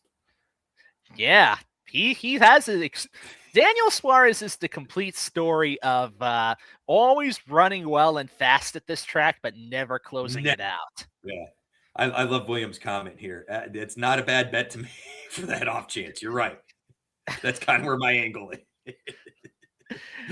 Where can we find the odds at the sportsbook for Carson Hocevar to dive bomb after a caution? Where are the odds on that? Can we start a Fantasy Guru NASCAR poly market bet room? Like, can we start betting, like creating bets we want to make on the poly market? Like, how many cars will Hocevar wreck, or will Hocevar push 3 cars out of the way, or whatever we want to bet on some of these things. How many cautions? because the poly markets let you make the bets. Like, I'm starting to think maybe we should start a poly market area and we'll just start making our own bets. Might have to be something that's looked into, Rich. You're not against it, Sean? Is that what I'm hearing?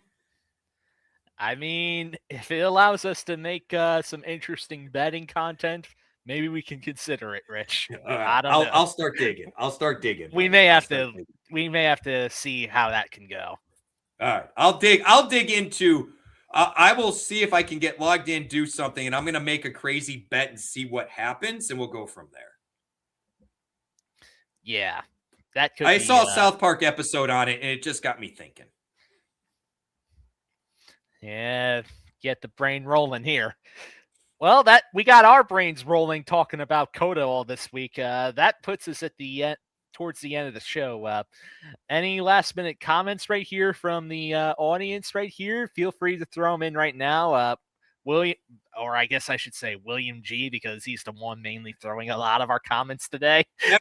Other comments. So those of you that don't know, we've gone to a live stream. Please feel free to join us. We aren't always starting at 8 o'clock Eastern. We try to get rolling around that time. But we will try to get it in a little bit better, a little closer, right at 8, all that. Sometimes it just bear with us. We have other jobs and things don't work out the greatest, but chime in. We would love to highlight your comments. We love taking on the questions. We love getting the feedback. We love you guys checking out the odds. We love being in Discord discussing with you. So, hey, if you can come join us on a Wednesday afternoon or evening, I should say, please do. William, we love you being here, man. We do, dude. Yeah. I'm not going to lie. You make it a lot of fun. We appreciate the kind words. We will get better at DraftKings for you. I promise you. Don't force it on DraftKings. If you're not feeling it, don't. But I'm just telling you, we're the ones that need to do better for you if you're cashing in FanDuel, not on DraftKings. You're doing the right stuff. We've got to get you narrowed down a little bit better on DraftKings. So that's on us. Sean, the only other thing I've got is Coach Joe Gibbs. I love you to death. But, bro, this new lawsuit with Gabe Hart and everything else, we'll talk about it at a later date. But Gabe Hart, I don't blame you for leaving. And, Coach, you can't be treating your grandson like a special idol.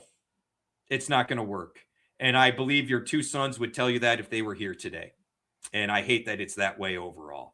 So much love to Joe Gibbs and his family, because it can't be tough, or it can't be easy. I know it's tough, but I hope all this gets worked out. I hope this lawsuit isn't more about emotion and there is actual some stuff to it, because right now it comes across as Coach Gibbs is pissed and kind of throwing a temper tantrum is how I'm reading into it. If you guys want to know about it, bottom line, dude left. They're accusing him of corporate espionage. It's going to court, and we'll see what happens. Yeah, it's still something that is developing right here, but it's a big story on the NASCAR side of things behind the scenes. That's for sure. So that's going to wrap it up here for the Thunder hour and a half, almost 2 right here. So it's still always fun. I like that we can kind of make it a pun sometimes a little bit. Maybe we should call it RaceGuru Thunder Time. Thunder Time. Doesn't quite have a ring, but maybe we can figure something out. On behalf of everyone at the Elite Plus Network, we want to thank everyone at the Elite Plus Network that lets us do this. Thank you, Jeff, Armando, Rusty, Rob. You guys are a big help in letting us do this. We really appreciate it. Congratulations to Sean again. Congratulations on the award for NASCAR or Racing Writer of the Year for FSWA. Congratulations. Well deserved. I am honored to call you a colleague and friend, so that's very cool. We've got 2 of the lucky races out of the way. We are about to get into the meat of the NASCAR season, Sean. So I'm looking forward to it. And thank you, Fantasy Guru. And before you go, if you're watching us on YouTube, please go to fantasyguru.com. Check out the subscribe button. You want the all MVP if you're looking for the racing stuff that we do, along with all the other sports that aren't football and baseball. Otherwise, we have packages for football and baseball. Look, if you don't find exactly what you're looking for, send an email to support@fantasyguru.com. Tell them what you're looking for. Tell them your price point. Tell them if you want to do monthly or annually. I have yet to talk to anybody that did feel like they were taken care of. Now, if you want to talk about me being a shitty person, I don't know if they take care of you as well in that regard. I know we get very defensive of our people, so I wouldn't go that route. But if you are very nice to them, I will be shocked if they don't take care of your needs. So thank you for joining us. Sean, any parting words? Because I'm out, bro. Yeah, well, thank you very much once again to FSWA for the Racing Rider of the Year award. Happy to be able to be the recipient of that. Let's go out there, head to COTA, finally make some money. And I promise you, William, if you are still afraid of DraftKings, this is probably the week where you may want to start to reconsider that, because it's going to be more interesting from here now that the drafting races are behind us. So yeah, don't lose sight, William G., that the drafting races were very much chalk and luck, because it was all about the place differential. The lineups I had that did cash were lineups I literally just threw together chasing place differential points.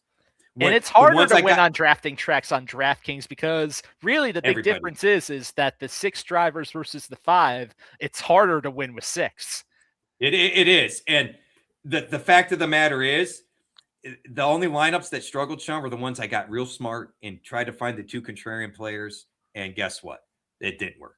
So I can almost promise you, William G., if it didn't work, it's because you did the right thing. You were trying it the right way. So don't fret it. You got free contests this week? Let's try it, dude. Let's take zero money and make it real money. On behalf of everyone at fantasyguru.com, thank you very much. Don't forget to give Sean a follow on X at SeanE247. Don't follow Fantasy Bosco on X. You will only get a migraine. Thank you for joining us. It's always real. Till next time. Peace.